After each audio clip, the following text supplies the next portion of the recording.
Hello, everyone, and welcome to another episode of Autism Stories. I'm your host, Doug Bletcher, the founder of Autism Personal Coach. Autistic people are the true experts of the autistic experience, and Autism Stories is where we interview autistic people to learn from their stories, experiences, and get their insights. If you would like to be notified about each episode of Autism Stories, we suggest you subscribe on your favorite podcast listening platform. We would also appreciate it if you could give us a positive rating and review, as it will help others to learn about autism stories. A couple of years ago, Kieran Rose and I had a wonderful conversation about masking here on Autism Stories. Kieran returns to continue that conversation with the release of his new book with Dr. Amy Pearson, Autistic Masking, Understanding Identity Management and the Role of Stigma. We hope you enjoy today's conversation.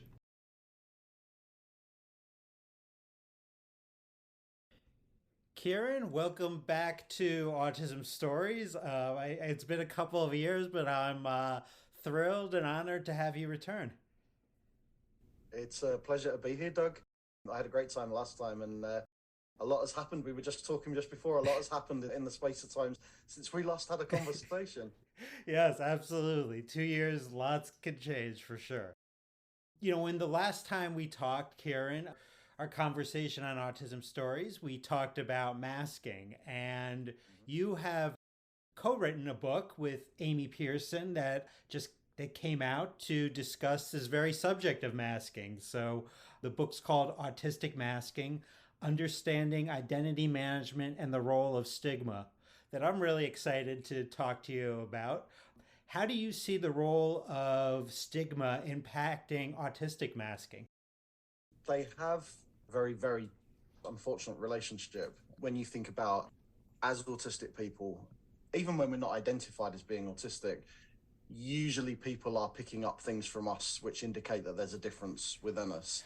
And quite often we can be treated negatively through that or invalidated through that. Sometimes it's completely unwitting, but sometimes it's purposeful kind of invalidation and negative treatment and things. And so that kind of constant wave of being corrected, being pathologized. And if you think about it, how autistic people are kind of perceived through that difference is pathologized through things like how we think, how we play, how we communicate, how we move, how we eat, how we sleep, how we do every aspect of our lives is kind of up for some kind of level of potential correction and invalidation.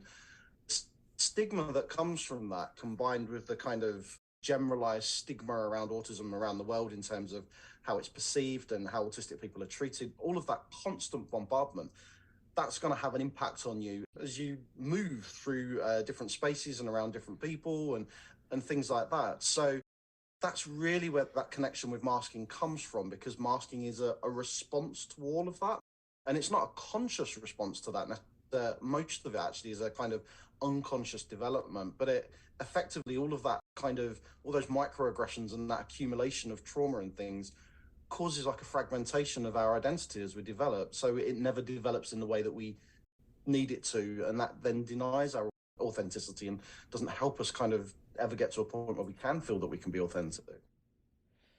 One really important value to me in my life, and maybe it's probably more than a value because it's like connected to my DNA, it seems like, Yeah. is collaboration. And so I'm really wondering, I always want to hear about other people's collaborations.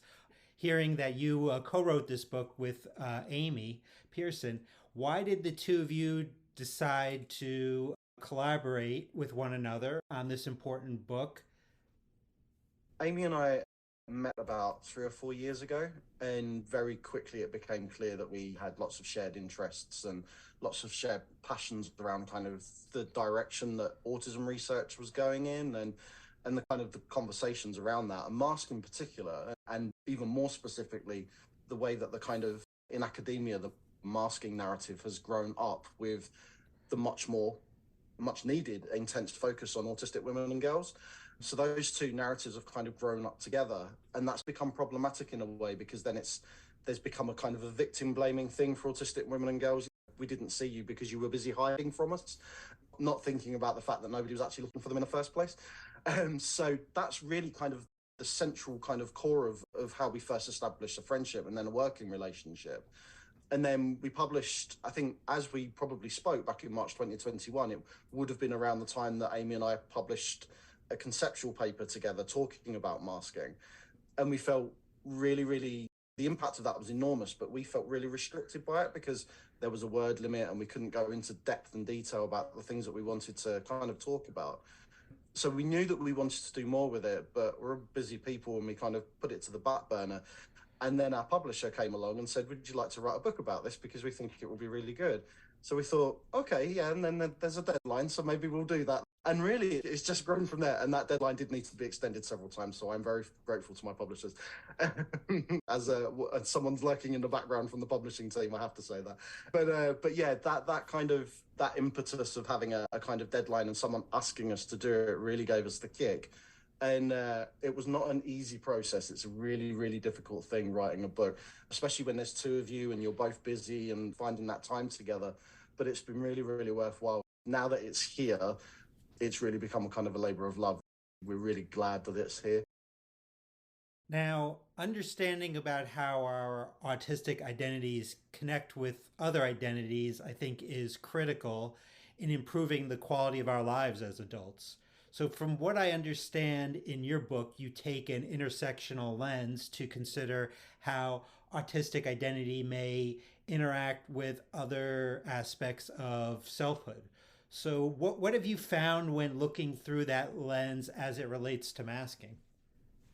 It's really, really been quite interesting because there's a limited kind of view of this within psychology. It's not really until you start moving into sociological kind of fields that actually there's more conversations about the intersection of different people's identities.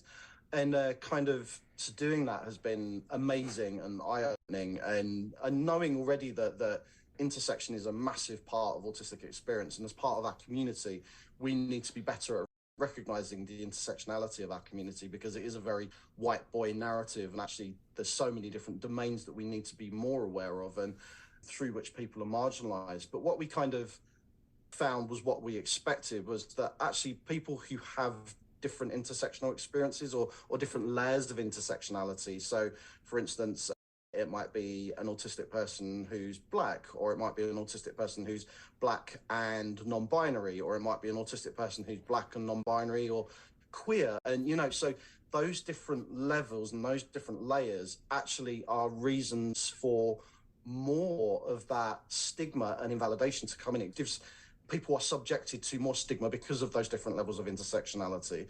So it's not just about this is an autistic person thing.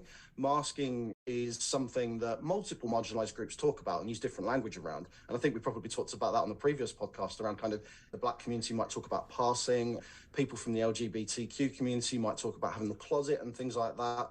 They're all different masking narratives, and actually recognizing that people are being invalidated on multiple aspects of who they are as human beings, and recognizing then the impact of that on their identity and how they're maybe having to suppress in certain ways or project aspects of themselves that they don't really want to but feel like they have to because that's acceptable to other people.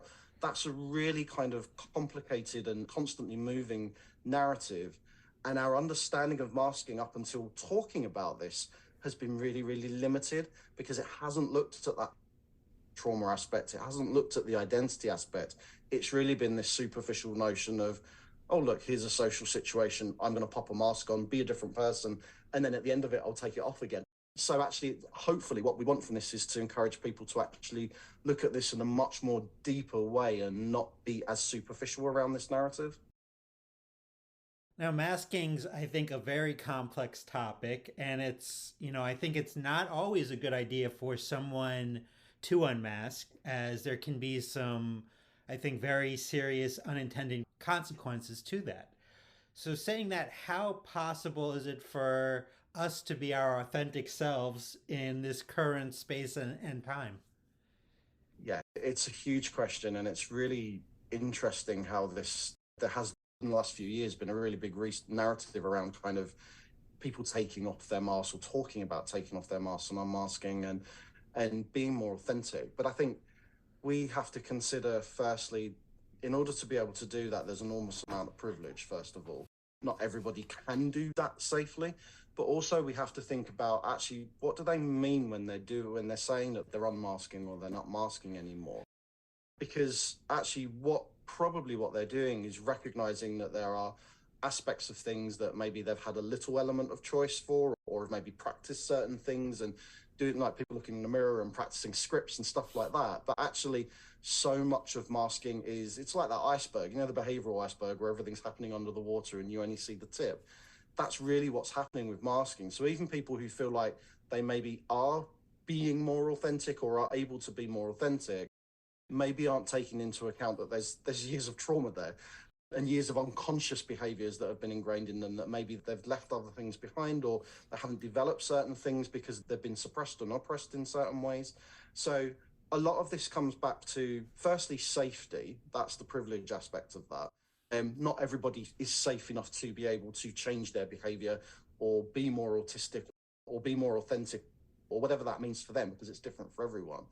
But the second part of that as well is recognizing that many of the things that have happened to us and the actions that we take in response to that are completely out of our control. So having the focus on autistic people to say, what do you need to take the mask off? What do you need to not mask anymore? What can we do? Actually, we need to look at the environments that autistic people are being put in. We need to look at the education system. We need to look at society generally and how it treats people who are different in certain ways. We need to look at the medical model of disability and actually see the limitations of that. And we need to recognize that the responsibility to be more authentic shouldn't be on the person. It should be on the situations and the context that they find themselves in, over which they're probably powerless to change it. So it's recognizing those two aspects, that privilege aspect, but also it's a victim blaming narrative. Again, we need to take the responsibility from the victims and place it firmly on everybody that's around that person. Actually, how do we make the world a slightly better place so that we do feel safer and other people feel safer as well? When I first learned about my autism and realized like I've been masking my whole life, and I thought I was really good at it, but I've realized I'm not really that good at it. People just didn't tell me I wasn't that good at it. But the question I asked then was, where does my masking end and I begin? And I've been processing this recently, and I think I've come to the conclusion, I'd love to hear your thoughts on this, is learning about my autism, what my autism specifically means to me, has just naturally led to me unmasking. I mean, where do you think that connection in that education and kind of that acceptance of ourselves correlates with masking? I think it's fundamental, absolutely fundamental.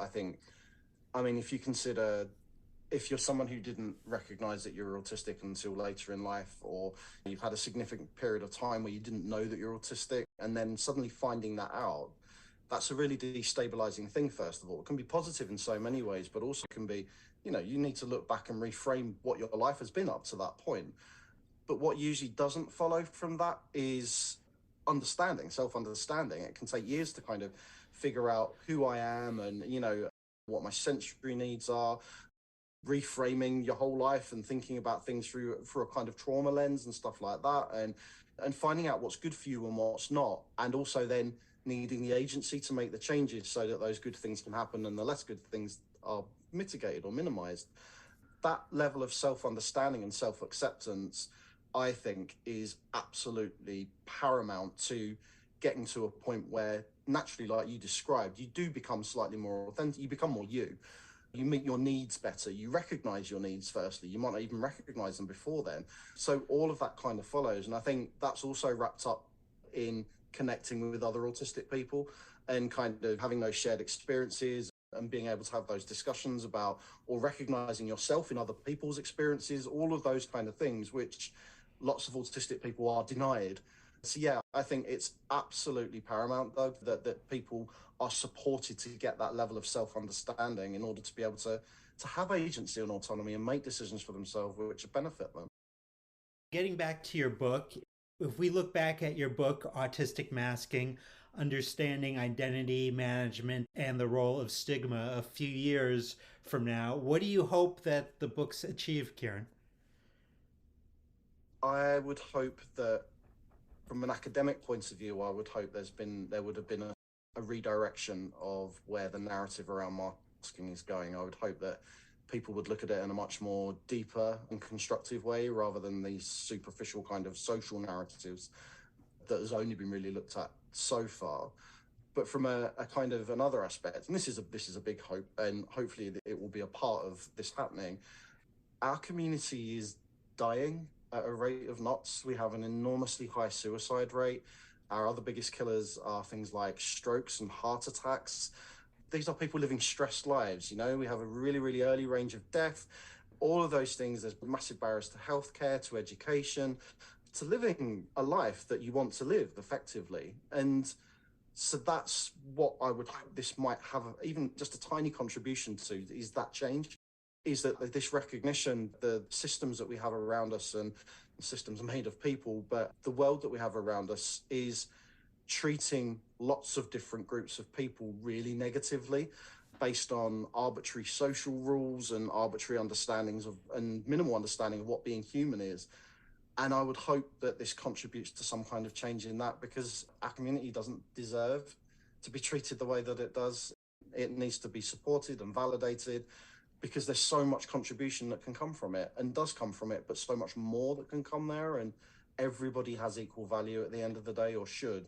But unfortunately, the world doesn't treat people with equal value. I think that's such an important point about our physical health, because I think a lot of times people think, there's this stereotype that masking is a choice or things like that, and just thinking like that mentally how it's impacting us, but physically when we mask and hold things in, the stress that must do to our bodies. Yeah, absolutely. And I think as well, it's important to note here that the way that Amy and I talk about masking, because we look at it in a much more deeper contextual sense, this is something that all humans change their behavior slightly around different people and think in response to that. But all humans change in response to stigma and stress and trauma as well. So this isn't just about people who can speak, who are able to suppress aspects of themselves or things like that. This is something that all autistic people are experiencing, whether that's non-speaking autistics, whether that's autistics with physical disabilities, and those people have been traditionally excluded from that narrative. But when you think about what you just said in terms of kind of being in pain or physical responses to this and bodily responses to this, because of the limited communication that people are given, limited meaningful communication, actually this is often not communicated. So people who are non-speaking might be in pain because of that, and all of those kind of things. And it's all being missed. There's a much bigger picture out there that we need to really dig into. Are you familiar? If I've never really looked into this, I haven't heard much about this. Is there much research presently or in the past regarding masking and physical health? Not really. Most of it has been focused on mental health. I think there's papers that have and research that has focused on physical well-being of autistic people may have mentioned masking as a contributor to poor physical well-being, but nobody's ever actually really dug into that link before. So if there's any researchers out there that would like to investigate that, then I would welcome them to, because it's a big gap in the field. And how can our listeners learn more about and purchase Autistic Masking, Understanding Identity Management and the Role of Stigma? They can visit the publisher's website, who is Pavilion, and they can also get it from Amazon or Barnes and Noble. Or if you go on my website, which is theautisticadvocate.com, we have a page dedicated to the book there that has all those links on it and things, and a bit more information about the book as well. Well, I always leave our conversations, Kieran, better off. So thanks so much for joining me today. It was a wonderful time talking to you as always. It's a pleasure, Doug. Thank you so much. Thanks so much to Kieran for the conversation. To learn more about Kieran and his and Dr. Amy Pearson's new book, please check out the link in the podcast description of this episode. At Autism Personal Coach, our clients are the experts, our coaches are the guides. The majority of supports for autistics are not helpful. They try to fix us, not support us. That's why many are confused when we say our clients are the experts of their lived experience. Our clients are the experts for what has worked for them and about the things they need and want in their lives. Our coaches first listen to our clients and then ask thoughtful questions, offer resources, and strategize with our clients so they can get what they need to thrive. Would you want a guide in your life to coach you to get the things you desire? If so, then visit autismpersonalcoach.com for more information. I hope you enjoyed this episode of Autism Stories, and if you did, if you could tell a friend, foe, or anyone you know about it so they could have the same enjoyable and educational experience as you when listening to Autism Stories, it would be very much appreciated. Until next time, I'm Doug Bletcher of Autism Personal Coach. Talk to you then.